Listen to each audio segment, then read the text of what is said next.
Chapitre 3 « La conscience créatrice de toute chose ». Depuis que j'ai été introduit au pouvoir stupéfiant de l'eau, j'ai eu le bonheur d'avoir l'occasion de voir et de diriger des essais sur des eaux de diverses origines à travers le monde. Chaque échantillon d'eau venant d'une partie différente du monde possède ses belles propriétés spécifiques. En revanche, j'ai également vu de mes propres yeux à quel point l'eau dans le monde est devenue polluée. L'Organisation mondiale du commerce a déclaré que le XXe siècle a débuté avec les guerres du pétrole, mais qu'au XXIe siècle, nous assisterons à la guerre de l'eau. J'ai déjà mentionné le fait qu'en raison de l'utilisation du chlore, aucune eau du robinet au Japon n'était capable de former des cristaux complets. L'usage du chlore, introduit au début du XXIe siècle à Londres, s'est répandu au Japon depuis plus de 50 ans. Contrairement à l'eau du robinet, l'eau des sources, des parties des rivières situées en altitude ou venant d'autres origines naturelles, crée de beaux cristaux. Cependant, la majeure partie de l'eau qui sort du sous-sol actuellement provient des pluies tombées il y a plus de 50 ans, ce qui correspond approximativement au début de l'ère industrielle au Japon. La pollution de l'eau de pluie a atteint une échelle globale. J'ai tenté de prendre en photo des cristaux venant de l'eau du robinet d'une ville au Japon qui a subi une pollution de dioxine, mais n'ai pu obtenir de cette eau l'ombre du moindre cristal. Les déchets industriels s'écoulent, polluant l'eau sur leur passage et répandant leurs toxines dans le monde entier. Mais l'espoir existe. Les habitants de la ville à l'eau polluée à la dioxine se sont de plus en plus investis dans la protection de leur eau. Et maintenant, d'année en année, il devient plus facile d'y obtenir des formations de cristaux. La pollution tire son origine de notre propre conscience. Nous nous sommes mis à penser que nous désirions à tout prix un mode de vie libéral et à notre convenance. Et cet égoïsme a conduit à la pollution de l'environnement qui affecte actuellement chaque partie du globe. Nous avons vu à travers les photos de cristaux que l'eau est le miroir de nos âmes. À quoi ressemblent nos âmes ? Et à quoi devrait-elle ressembler ? L'eau peut aussi répondre à ces questions. Vers quelle direction avons-nous la tête tournée ? Quel rôle est le nôtre dans la protection de cette planète ? Il est normal de se poser ce genre de questions dès lors que l'on reconnaît la grandeur de l'humanité. Il est peut-être temps d'arrêter de considérer l'être humain comme l'auteur de tous les maux. À mon avis, nous sous-estimons le potentiel inné que chacun d'entre nous possède. Notre pouvoir est gigantesque. D'après la science, les éléments sont au nombre de 108 ou 111. Je suppose que le nombre est 108 pour des raisons que j'expliquerai un peu plus loin. Donc, on a pu prouver jusqu'ici la présence de 90 éléments à l'intérieur du corps humain. De toutes les créatures vivantes, seul le corps humain en contient autant. Mais je suppose qu'il y a encore d'autres éléments à découvrir à l'intérieur de nous, ou que nous obtiendrons les éléments restants au fur et à mesure de notre évolution, nous rapprochant de l'être humain complet que nous sommes destinés à devenir. Plus les créatures sont évoluées, plus le nombre des éléments qu'elles contiennent est grand. Comparé aux humains, les plantes contiennent beaucoup moins d'éléments. Et quel est le résultat d'un nombre moindre en éléments ? D'après nos déductions, avoir moins d'éléments entraîne une capacité restreinte en émotions. Les autres membres du règne animal sont capables d'éprouver de la douleur, mais il semblerait que seuls les humains et quelques animaux relativement proches au niveau de l'évolution soient capables d'émotions supérieures, comme la tristesse ou la colère. Si l'on considère que le corps humain est un univers en lui-même, il est tout à fait normal d'en conclure que nous portons la totalité des éléments à l'intérieur de nous. Selon le bouddhisme, l'être humain naît porteur de 108 désirs terrestres, tels que le trouble, l'attachement, la jalousie et la vanité, qui nous tourmentent nos vies durant. Pour moi, il est logique d'en tirer la conclusion que ces 108 désirs terrestres ont leur contrepartie dans les 108 éléments.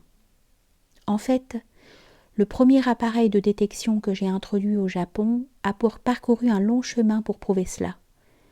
L'appareil était capable de mesurer les vibrations spécifiques émises dans notre entourage et de les transcrire dans l'eau. J'ai eu la possibilité ainsi de mesurer les vibrations venant de nombreuses personnes différentes, et je me suis rendu compte que les vibrations négatives que nous émettons correspondent aux vibrations émises par les divers éléments. Par exemple, les vibrations provoquées par l'irritation sont équivalentes à celles du mercure, celles de la colère à celles du plomb, et celles de la tristesse et de la peine à celles de l'aluminium. Dans le même sens, le doute est relié au cadmium, le désespoir à l'acier et le stress au zinc. Depuis quelques années, il a été notifié que l'usage de casseroles et d'ustensiles de cuisine en aluminium a pu être un facteur contribuant à intensifier la maladie d'Alzheimer. Si c'est le cas, il semblerait donc que la raison en soit la ressemblance de fréquence qui existe entre les vibrations de l'aluminium et celles de la tristesse, et que la tristesse des personnes âgées entre en résonance avec l'aluminium, provoquant des crises d'Alzheimer. Joanne Davis, la scientifique spécialiste de l'eau, mentionnée au chapitre précédent, relate cet épisode intéressant. Nous la citons. Un physicien a tenté l'expérience d'étudier l'influence de la position des étoiles sur l'eau. Utilisant des eaux contenant des minéraux différents, son test consistait à observer le degré de facilité à laquelle un papier absorbait l'eau selon certaines positions des étoiles. Il découvrit que, pendant les périodes où Saturne avait une large influence sur Terre, le plomb réagissait en étant bien absorbé par le papier, là où d'autres éléments comme le cuivre, l'argent ou l'acier n'indiquaient que peu ou pas de réaction. Nous pouvons en déduire qu'une connexion proche existe entre Saturne et le plomb. Les métaux sont des résonateurs pour les émotions et l'humeur des gens. Et donc, la déduction logique suivante est que Saturne est relié de près à l'émotion de la colère. Il est possible que la relation qui existe entre les constellations et la personnalité, décrite par l'astrologie et d'autres disciplines, ait à voir avec la relation avec les minéraux. Fin de citation. Cette théorie est pour moi pleine de signification, surtout depuis que j'ai acquis mes idées personnelles sur la relation entre les 108 désirs terrestres et les éléments. Le nombre des planètes du système solaire est 9, nombre qui, multiplié par 12, nous donne 108. En nous servant de la classification périodique des éléments, nous pourrions un jour identifier la corrélation des planètes avec les éléments. Pendant que j'étais en train de rédiger la première ébauche de ce livre, je vis à la télévision une émission qui m'interpella. Elle expliquait que tous les éléments qui existent sur Terre étaient créés par l'explosion à haute température d'étoiles dans les espaces intersidéraux. Juste une pièce intéressante supplémentaire pour compléter le puzzle. Nous allons donc être soumis tout au long de nos vies aux 108 désirs terrestres. En revanche, comment devons-nous gérer ces émotions négatives qui semblent si impossibles à éviter ? Savoir comment gérer ces sentiments négatifs relève de la même connaissance que celle dont nous avons besoin pour bien mener nos vies. Que nous faudrait-il donc faire lorsque nos esprits sont emplis de colère, de tristesse, d'envie et autres pensées négatives ? La première chose que nous ayons besoin de faire est de comprendre qu'il n'est ni possible ni nécessaire de nous débarrasser de nos émotions. Il n'existe personne qui soit totalement libéré de toute pensée négative. Nous portons tous à l'intérieur de nous une mémoire ou une autre de nos ancêtres du lointain passé, à commencer par l'éveil du premier homme, et nous sommes tous voués à hériter d'une partie de leur négativité. Certes, il est par contre douloureux d'être capable de nous libérer des pensées et des sentiments négatifs constants qui nous dévorent l'âme. Ne serait-ce que pour un instant, comment pourrions-nous essayer de nous libérer de toute négativité ? La réponse, s'appuyant sur les principes vibratoires, est très claire. La seule chose que nous ayons à faire est d'émettre l'émotion opposée à l'émotion négative. La combinaison des deux ondes opposées fait disparaître l'émotion négative. Il y a quelques années, une université développa au Japon une méthode pour éliminer le son par le son.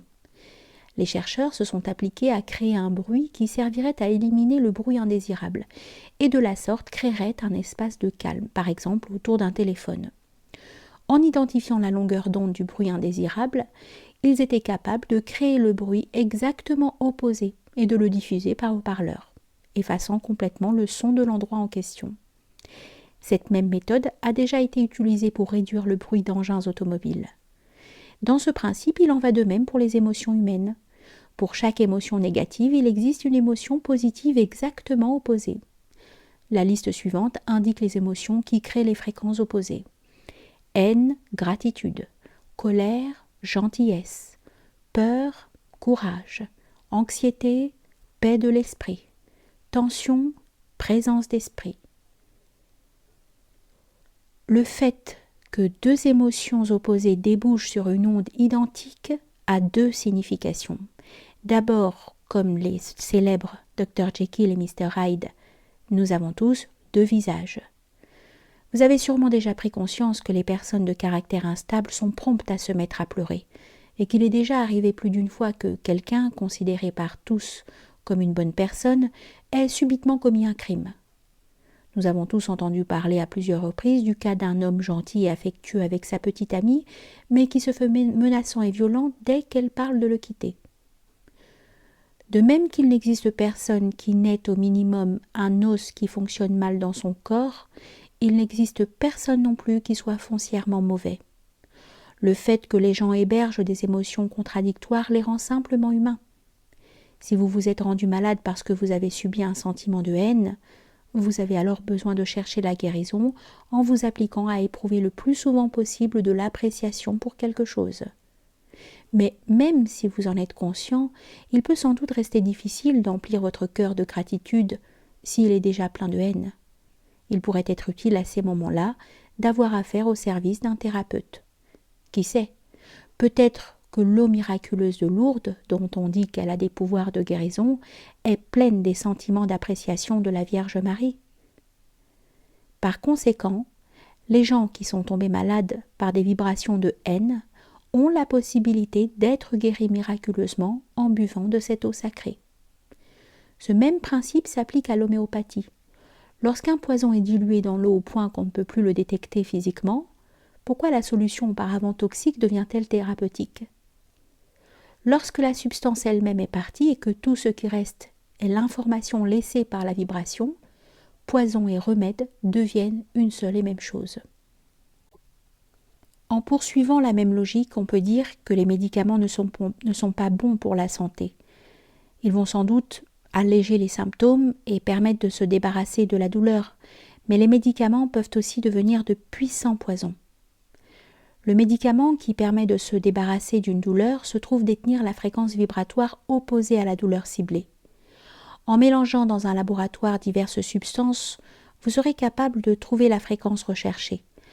Lorsque vous injecterez la substance acquise dans le corps d'une souris et obtiendrez l'effet désiré, vous vous sentirez alors prête à tenter l'essai de donner cette substance aux hommes. Quand le remède pénètre dans le corps et stoppe la douleur, les vibrations des substances mélangées stoppent aussi et les diverses substances retournent à leur état d'origine, dans lequel elles émettent leurs propres vibrations. Il peut alors se faire que ces vibrations perturbent d'autres structures cellulaires, risquant de provoquer des effets secondaires dangereux. Les remèdes sont employés dans le traitement des maladies, mais nous ne comprenons pas réellement comment cela fonctionne.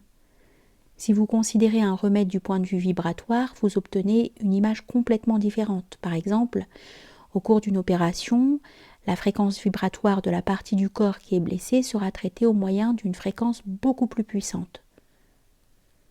Supposons que vous tombiez d'un immeuble et heurtiez le sol.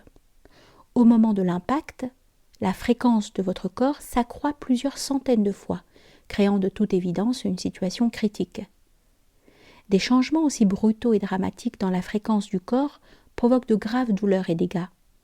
Dans de pareils cas, le traitement doit inclure, pour qu'elle soit efficace, des fréquences de puissance égale ou supérieure, ayant souvent à voir avec le scalpel. Des instruments tranchants ont par nature une fréquence élevée, et c'est le métier de chirurgien de se servir de tels instruments pour inciser le corps et faire retrouver sa fréquence normale au patient. À mon avis, un docteur, dont c'est le rôle de s'occuper du corps humain, doit en premier lieu être un philosophe. Dans le passé, le docteur était le chaman ou le prêtre de la communauté, celui qui exhortait le peuple à suivre les lois de la nature, à mener correctement sa vie et à faire usage des pouvoirs guérisseurs que l'on trouve dans la nature. Si les médecins se vouaient à traiter non seulement les parties malades du corps, mais également la conscience de l'homme, je crois qu'alors nous observerions un besoin nettement réduit d'aller chez le docteur ou à l'hôpital. Les gens touchés par des maux iraient rendre visite au philosophe de leur quartier afin que celui-ci les aide à comprendre les erreurs qu'ils ont faites et rentreraient ensuite chez eux déterminés à mener une vie meilleure. Il se pourrait bien que les médecins du futur soient davantage des conseillers que les médecins auxquels nous avons affaire aujourd'hui. J'ai discuté avec beaucoup de gens sur leurs problèmes de santé, et j'en suis venue à penser que les maux dont ils souffrent sont en grande partie le résultat de leurs émotions négatives. Si vous pouvez éliminer la cause de telles émotions, vous avez la capacité innée de recouvrer la santé. L'importance d'être positif ne doit pas être sous-estimée. Penser positivement renforcera votre système immunitaire et vous aidera à vous diriger vers la convalescence. La communauté médicale commence à s'éveiller à cette réalité. Il y a par exemple ce médecin qui soigne le cancer de ses patients en leur faisant escalader des montagnes. Donner une raison de vivre stimule l'esprit des gens ainsi que leur système immunitaire. On assiste aussi à un intérêt croissant pour les médecines holistiques, qui ne font pas que soigner les symptômes des maladies, mais qui suivent de près l'ensemble du mode de vie du patient et de son bien-être psychologique. En fait, les médecins ont récemment constitué une association appelée la Société médicale holistique japonaise, dont le but est de promouvoir ce genre de médecine au Japon. Les jours où l'on croyait que ce que l'on pouvait voir directement de ses yeux sont révolus. Nous sommes actuellement en train de commencer à ouvrir les yeux sur l'importance de l'âme. C'est un mouvement dans la bonne direction et je crois qu'il va devenir au cours de ce siècle la façon dont la majorité des gens penseront. Le corps humain est pour l'essentiel constitué d'eau et notre conscience est l'âme. Les méthodes qui aident l'eau à couler de façon égale et sans heurts sont supérieures à toutes les autres méthodes médicales qui sont actuellement disponibles. La question est entièrement de maintenir l'âme dans un état non pollué.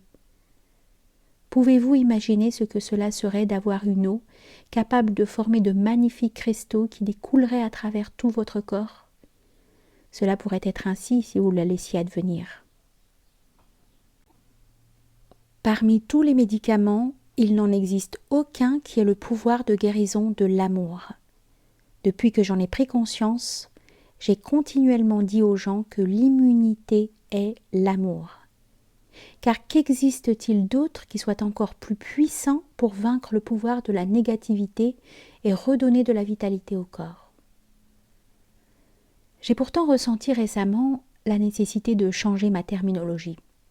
Je sais à présent que ce n'est pas l'amour seul qui crée l'immunité, mais l'amour et la gratitude.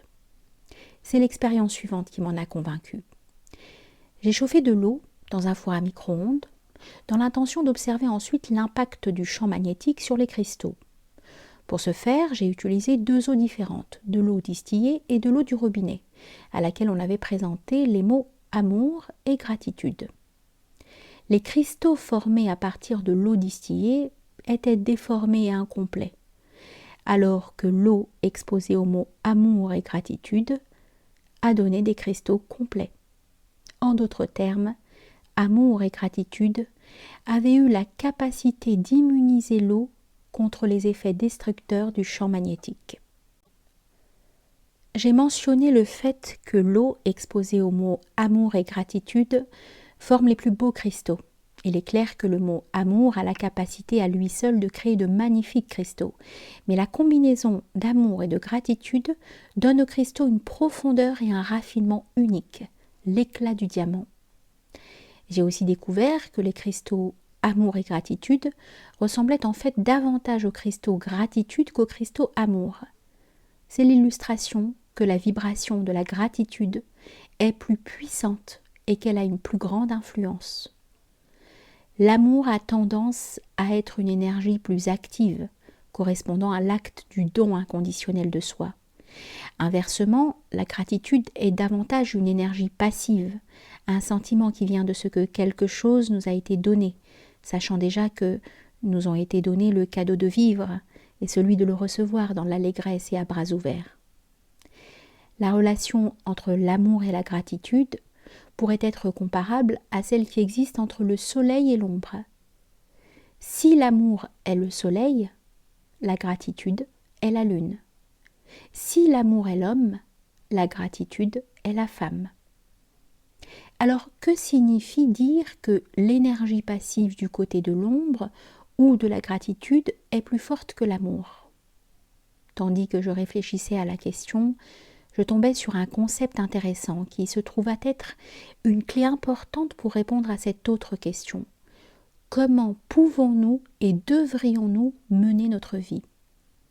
Quelle relation y a-t-il entre amour et gratitude? Pour y répondre, prenons le modèle de l'eau. Une molécule d'eau consiste en 2 atomes d'hydrogène et un atome d'oxygène, représentés par H2O. Si amour et gratitude, comme l'oxygène et l'hydrogène, étaient reliés ensemble dans une proportion de 1 à 2, la gratitude serait 2 fois plus grande comme l'amour. Je suggérerais que d'avoir 2 fois plus de gratitude que d'amour représente l'équilibre que nous devrions rechercher. Lors d'un séminaire, après ma présentation dans laquelle j'avais fait part de ce raisonnement, 2 jeunes femmes se levèrent pour venir me dire « Nous sommes très impressionnés.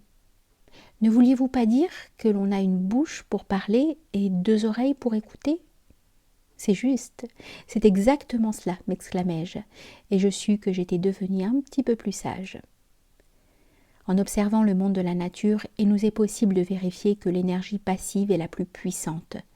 Dans la mer, les poissons produisent d'énormes quantités d'œufs, mais ceux-ci n'arrivent pas tous à éclosion.